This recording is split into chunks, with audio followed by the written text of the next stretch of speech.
கொஞ்ச நாளாவே அப்பா தீவிரமான சிந்தனையில் இருக்கிறாரே, என்னவா இருக்கும்?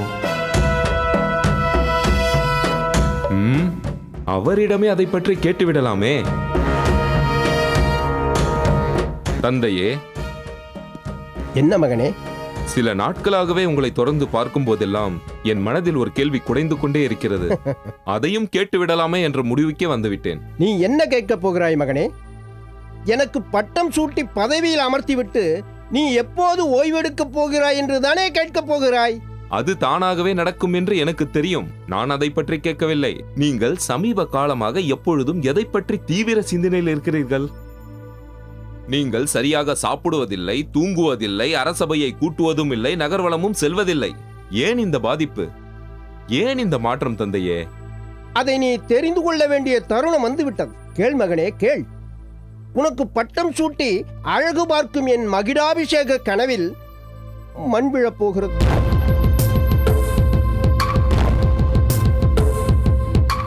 ஏன் தந்தையே என் தலையில் இப்படி கல்லை தூக்கி போடுகிறீர்கள்? நீங்கள் சக்கரவர்த்தியாக அரியணையில் அமர்ந்த பிறகு இந்த பூதலோகத்தின் அடுத்த சக்கரவர்த்தி நான் தான் என பல கனவுகளோடு வாழ்ந்த என் தலையில் இப்படி சரமாரியாக இடியை இறக்குகிறீர்கள். கலீத், இந்த பூதலோகம் அலாவுதீனுடைய பரம்பரை சொத்து. அரச பதவி அவர்களது உரிமை. நான் அவர்களுடைய பிரதிநிதி மட்டும்தான். 13 வருடங்கள் அவர்களுடைய பூலோக வாசம் முடிவடைந்து இன்னும் சில தினங்களில் அவர்களுடைய அஞ்ஞான வாசம் ஆரம்பிக்க போகின்றது. அதையும் அவர்கள் வெற்றிகரமாக முடித்துவிட்டால் அவர்கள் மீண்டும் இந்த பூதலோகம் திரும்பி வந்து விடுவார்கள். நான் இந்த அரசாட்சியை அவர்களிடம் ஒப்படைத்து விட வேண்டும் அப்பா. ஓஹோ, அப்படி நீங்கள் அமர்த்திவிட்டால் மூசாவிற்கு அவர்கள் முடிசூட்டி அரசனாக இந்த அரசணையில் அமர வைத்து அழகு பார்ப்பார்கள். இந்த அரசாணையில் அமர வேண்டும் என்ற கனவுகளோடு வாழ்ந்த நான் கூட்டத்தோடு கூட்டமாக நானும் நிற்க வேண்டுமா? முடியாது தந்தையே, முடியாது. அதை என்னால் கற்பனை கூட செய்து பார்க்க முடியவில்லை. சமீப காலமாக இந்த அரண்மனையில் இளவரசனாக இருந்து விட்டேன். ராஜபோக சுகங்களை அனுபவித்து விட்டேன். அதிகாரம் செலுத்திய பழகிவிட்டேன். இனி என்னால் ஆணைக்கு அடங்கியோ அடிபணிந்தோ மூசாவிற்கு அடிவருடியோ இனியும் என்னால் வாழ முடியாது. எனக்கும் இதையெல்லாம் இழந்துவிட மனமில்லை மகனே. ஆனால் அதே நேரம் அவர்கள் இந்த பூதலோகம் வருவதையும் தடுக்க முடியாது.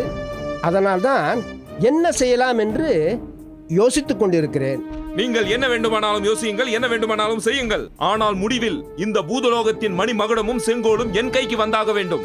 இல்லை என்றால் உங்களையும் சிறையில் அடைத்துவிட்டு நானே சக்கரவர்த்தியாக முடியும் சூட்டிக்கொண்டு இந்த பூதலோகத்திற்கு வரும் அலாவுதீன் குடும்பத்தினரை போர்க்களத்தில் சந்திக்கவும் தயங்க மாட்டேன்.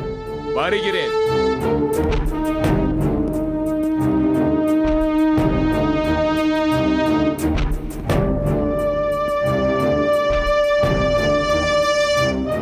என் மகன் அரசாள வேண்டும். அதற்காக நான் எந்த பழிபாவத்தையும் செய்ய தயாராக இருக்கிறேன்.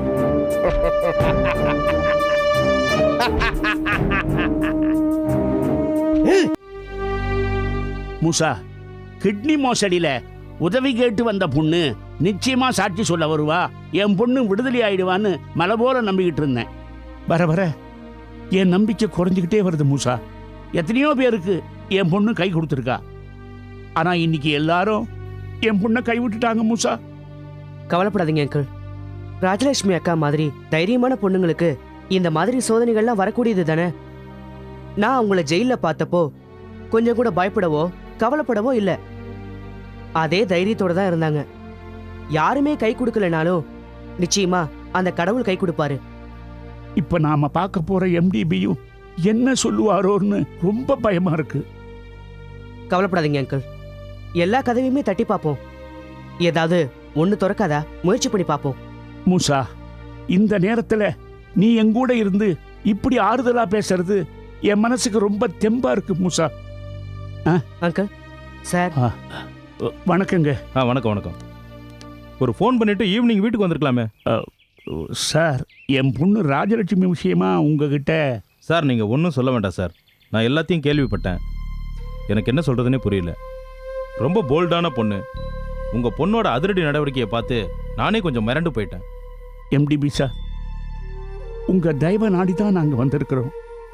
என் பொண்ணை எப்படியாவது நீங்கள் வெளியில் கொண்டு வர ஏற்பாடு பண்ணிட்டீங்கன்னா என் ஆயுசு இருக்கிற வரைக்கும் உங்களை நான் மறக்கவே மாட்டேங்க.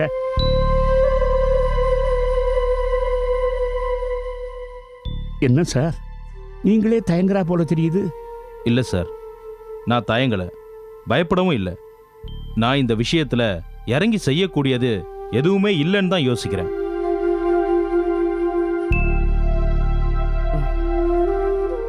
சார், நீங்க உங்க செல்வாக்கை பயன்படுத்தி இதை யார் செஞ்சிருப்பாங்கன்னு கண்டுபிடிக்க முடியுமா? எனக்கு நல்லாவே தெரியும்பா. அந்த ஜனார்த்தனனும் லாயர் ஜெகனும் தான் இதை பண்ணியிருப்பானுங்க. ஏதாவது அடிதடி விஷயமா, ஆளை கடத்தணுமா, கட்ட பஞ்சாயத்து பண்ணணுமா, இல்லை வீடு பூந்து மிரட்டணுமா? இது மாதிரினா நீங்கள் என்னை தேடி வந்து உதவி கேட்குற வரைக்கும் நான் காத்துக்கிட்டு இருக்க மாட்டேன். 2 பேரும் பக்கா கிரிமினலுங்க. சிலந்தி பூச்சி வலைய பின்ற மாதிரி சதி வேலையை ரொம்ப நுணுக்கமாக செஞ்சுருக்கானுங்க. நான் யோசிக்கிற ஒரு விஷயத்த இப்போ உங்ககிட்ட சொல்லிடுறேன். என் பையன் போதை மருந்து கேஸில் அரெஸ்ட் ஆனப்ப உங்கள் பொண்ணு ராஜலட்சுமி தான் என் பையனை வெளியே கொண்டு வந்தாங்க.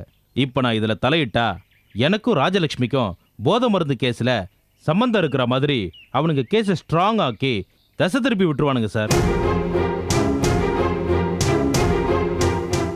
நீங்களே இப்படி பேசுறத பார்த்தா எனக்கு கொஞ்ச நஞ்சம் இருந்த நம்பிக்கையும் போயிடுச்சு சார். மன்னிக்கணும் சார், நான் இதில் இருக்கிற யதார்த்தத்தை சொன்னேன். கோர்ட்டு விஷயத்தில் நான் எதுவும் சொல்ல முடியாது. என்னால் முடிஞ்ச அளவுக்கு முயற்சி பண்ணுறேன். என்னை நீங்கள் தப்பாக நினைக்காதீங்க. என்னையே நீங்கள் முழுசாக நம்பிட்டு இருக்க வேண்டாம்.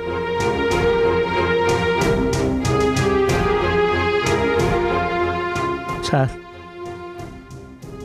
அப்போ நாங்கள் வரோம் சார். வாங்க.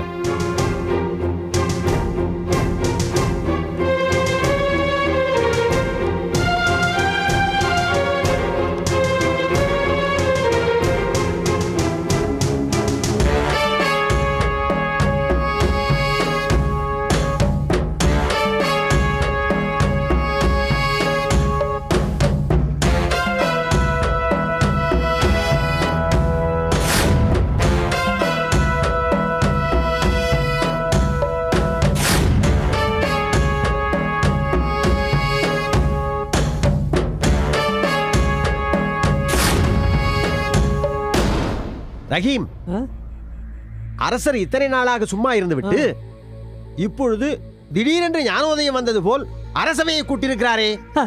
கும்பலாக கூடி தர்பூசணி பழம் சாப்பிடுவதற்காக கூட இருக்கலாம். அது மட்டுமா, நிதி நிலைமை மோசம் என்று பணிபூதங்களை அனுப்பிவிட்டு புழுக்கமாக இருக்கிறது என்று வெண்சாமரம் வீச சொல்வார்.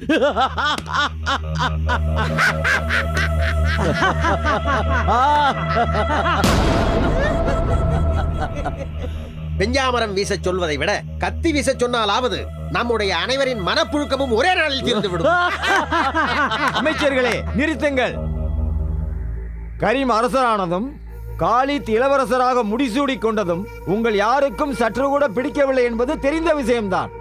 அதற்காக அரசரை பல வருடங்களாக நீங்கள் புலிகேசியை விட மிகவும் கேவலமாக பேசி வருவதை நான் மிகவும் வன்மையாக கண்டிக்கிறேன்.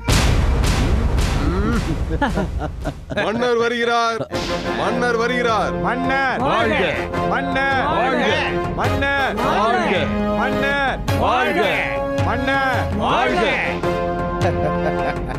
அமருங்கள், அமருங்கள். அரசே, உங்களையும் இளவரசரையும் சேர்ந்து பார்ப்பது இருவரும் வரலாறுகளை அருகருகே பார்ப்பது போல் இருக்கிறது. முதுகுக்கு பின் இகழ்வதும் முகத்திற்கு முன் புகழ்வதும் இவர்களுக்கு வாடிக்கையாகிவிட்டது. அரசரிடமிருந்து எந்த பதிலையும் காணோமே. உமது உவமையை ரசிக்கின்ற மனநிலையிலோ அல்லது உமக்கு பதில் சொல்ல வேண்டிய மனநிலையிலோ நான் இப்போது இல்லை.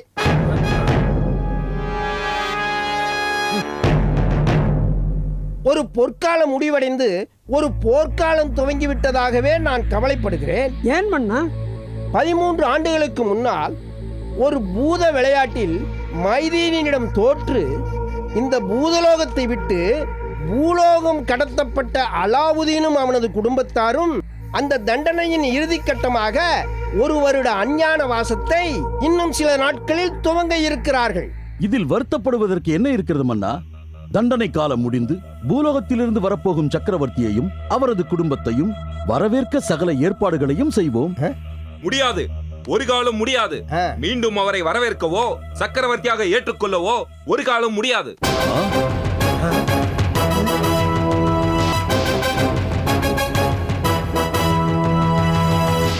மன்னரே, ஏன் இளவரசர் இப்படி பேசுகிறார்?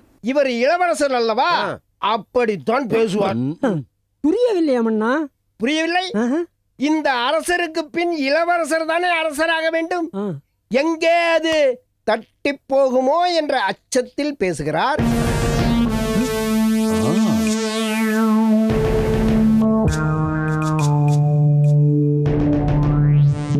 என்ன மாமன்னரே, நீரும் எம்மை போல் ஒரு அமைச்சர் தான் என்பதை மறந்து விட்டீரா? மூத்த அமைச்சர் என்ற முறையில் அலாவுதீன் தனது பிரதிநிதியாக, அதுவும் தற்காலிகமாகத்தான் இந்த அரசவையில் உம்மை அமர வைத்திருக்கிறார். இந்த பூதலோகத்தை உங்களுக்கு தாரை வார்க்கவில்லை. அலாவுதீனும் அவரது குடும்பத்தாரும் எப்பொழுது வந்தாலும் நீங்கள் கீழ்வரிசையில் இறங்கி அமர வேண்டும். இந்த ஆசனத்தில் உமது வாரிசு அமர முடியாது. ஏன் முடியாது? இதுவரை வழி வழியாக வந்தவர்களின் வாரிசுகள் தான் இந்த பூதலோகத்தை ஆண்டிருக்கிறார்களா? படையெடுத்து வந்து பகை வென்றவன் அரசனாக முடிசூட்டி கொண்டவர்களின் வரலாறு தான் எமக்கு தெரியும். உம்மையும் உமது தந்தையாரையும் போல புழக்கடை வழியாக வந்து அரியணை ஏறியவர்களை எமக்கு தெரியாது. ராஜதந்திரங்களில் முதுகில் குத்துவதும் ஒரு போர் முறைதான் என்று சாஸ்திரங்கள் சொல்கிறதே. ஏன் ராமன் வாலியை மறைந்திருந்துதான் தாக்கினான் என்று பூமியில் ஒரு வாதம் இருக்கிறதே. அதையும் நீர் மறந்துவிட வேண்டாம். அதற்காக ராமரை யாரும் வணங்காமல் விட்டுவிடவில்லை. அந்த வழக்கு உமக்கு பொருந்தாது.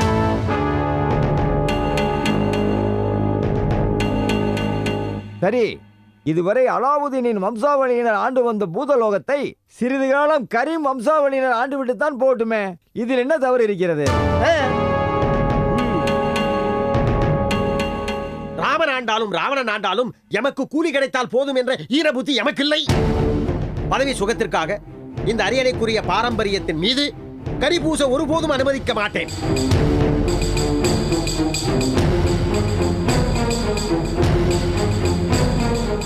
இருக்க இடம் கொடுத்தால் மடத்தை பிடிக்கிற உமது குள்ளநரித்தனத்திற்கும் துரோக எண்ணத்துக்கும் எப்போதும் துணை போக மாட்டோம்.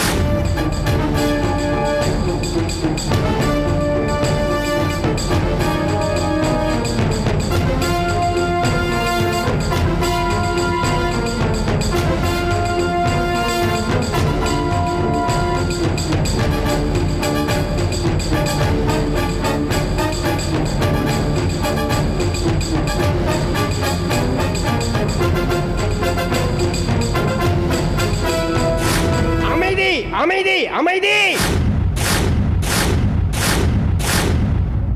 நீங்கள் அனைவரும் நன்றாக கேட்டுக்கொள்ளுங்கள். இன்று ஒரு நாள் முடியும் வரைக்கும் உங்களுக்கு அவகாசம் தருகிறேன். நன்கு யோசித்து எனது மைந்தனை இந்த பூதலோக சக்கரவர்த்தியாக்க வேண்டும் என்ற எனது முழு திட்டத்திற்கும் நீங்கள் ஒத்துழைப்பு தர வேண்டும். மறுத்தால் நான் என்ன செய்ய போகிறேன் என்பதை பின்னர் அறிவிக்கிறேன். சபை கலையலாம்.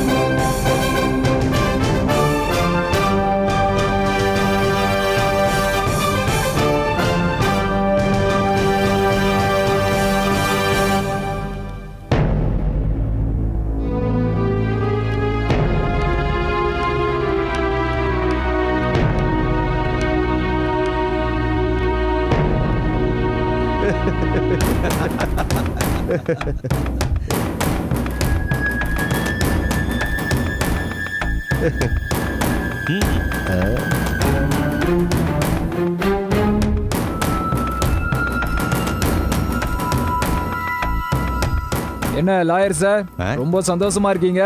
யோ, இந்த நக்கல் தானே வேணாங்கிறது. நீங்க மட்டும் சந்தோஷமா இல்லையா? நாங்க சந்தோஷமா தான் இருக்கோம். நீங்க ரொம்ப சந்தோஷமா இருக்கீங்களா?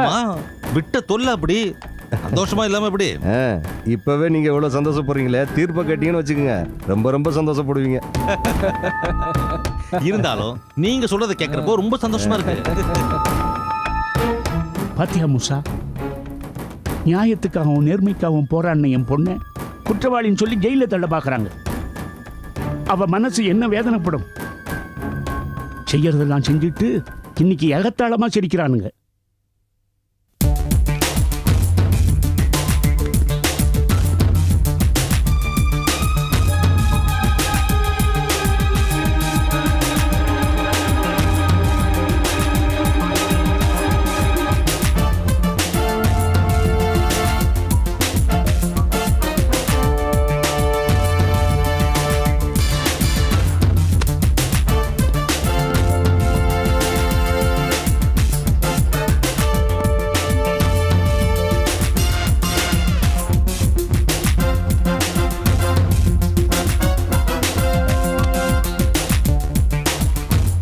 ராஜலக்ஷ்மி ராஜலக்ஷ்மி ராஜலக்ஷ்மி